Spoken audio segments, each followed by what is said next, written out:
Hey everyone, welcome to Infinite Realms. Today in this Tales from the Longbox, I'm going to take a look at, I think, an underrated series in the past. Star Trek The Next Generation, number 15. And, yeah, I think I've always thought this series, this and the Star Trek series that DC did, I don't think gets enough credit. There's some really interesting stories that go through this. There's some duds too, don't get me wrong. I mean, not everything is gonna fly, but both this and the Star Trek comic, the regular Star Trek, to me was really doing a lot of fan service, and they were fun. I mean, I just thought they were fun little side.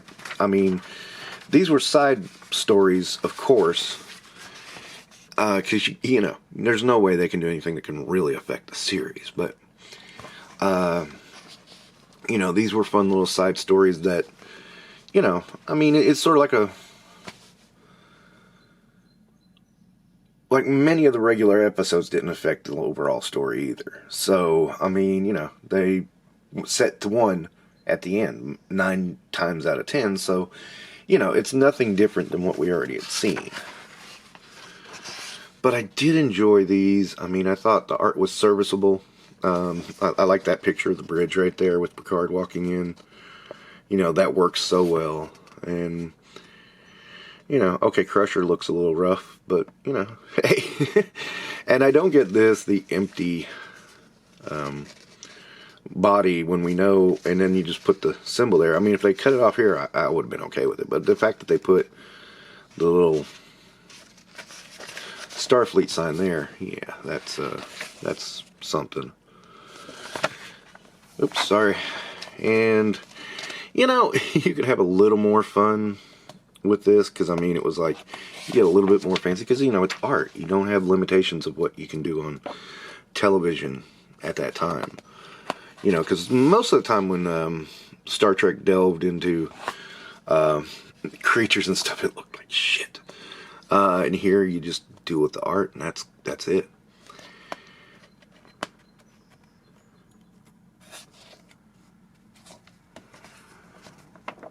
And here we go again with more and more and more and more. And here they are trying to escape the Ferengi using He-Man's battle ram. Well, of course. The Sky Cycle from He-Man. Well, of course, why not? I mean, to me, it looks a little too cold to be flying like that, but that's me. I do enjoy, and I mean, that's everything I enjoy about these older comics, is there's a lot of story going on. This is what was written in kind of the old school way at the time that the old school way was skipping out. And what I mean by the old school way is that the comics are self-contained. There aren't 5-issue arcs to put into a trade. I mean, this is just like a self-contained story, maybe 2-parter on occasion. Oh, look at that Suicide Squad. Ooh, that's a good ad, man. For those of you who've never gotten into Suicide Squad, the comic, there you go. Again, fun stuff. More battles on the Sky Cycle. Worf is being his warrior self.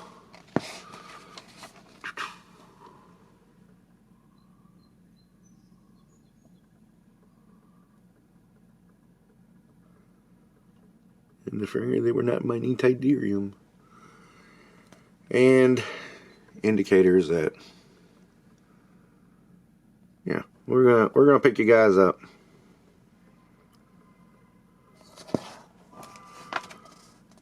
Boom. And letters. We got letters. We got stacks and stacks of letters. So yeah, to me, I mean, I really wanted to highlight this just because I really think this is a very unsung area of Star Trek. Both for Next Generation and for the original series. They did let's see. Malibu did Deep Space Nine, as I remember. I don't remember if there was a Voyager series, because I did not like Voyager. Not at all. I hated Voyager. with a passion. I still do. I just don't like that series. That's me, though. Speaking for myself. And I'm pretty sure there was never an Enterprise one. Malibu actually ended up doing a crossover of Next Generation and Deep Space Nine, which was pretty cool.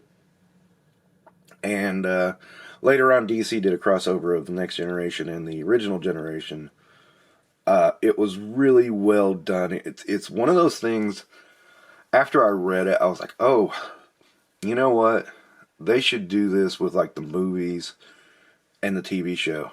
And of course they never did. But it would have been good. It would have been cool to see. That was at the point the cast was aging out. And, I think they could have pulled it off. It would have been a nice last hurrah and a nice send-off to the original series, I think. But yeah, it was a really cool. It was a really cool series. One of my favorite parts was when Spock meets Data, and they start playing 3D chess, and they're playing without a board, and like Data goes, "Oh, you're going to beat me in 15 moves or something like that." I never thought of that strategy. I thought that was a really funny scene. And I would have loved to have seen that played out on some kind of screen, big or small. That would have been cool. But this is Star Trek The Next Generation. Again, I think it's a pretty decent comic. Some of it harks back to the old Star Wars comics from Marvel. Those were, it's those stories that doesn't affect the overall story, but are still pretty cool. Good sidebars. And the fun part is there's not the limitations of special effects. Now you have much less limitation of special effects, but, it's kind of more fun when you do. Because then your imagination has to go, okay, how am I going to pull this off? And then you pull it off and it's amazing. Versus, let's make a computer dummy and do it. Which to me is a little bit of a downer. Alright, that wraps up Infinite Realms and Tales from the Longbox. Don't forget to like and subscribe. We do this every Sunday at 6. So, come join me.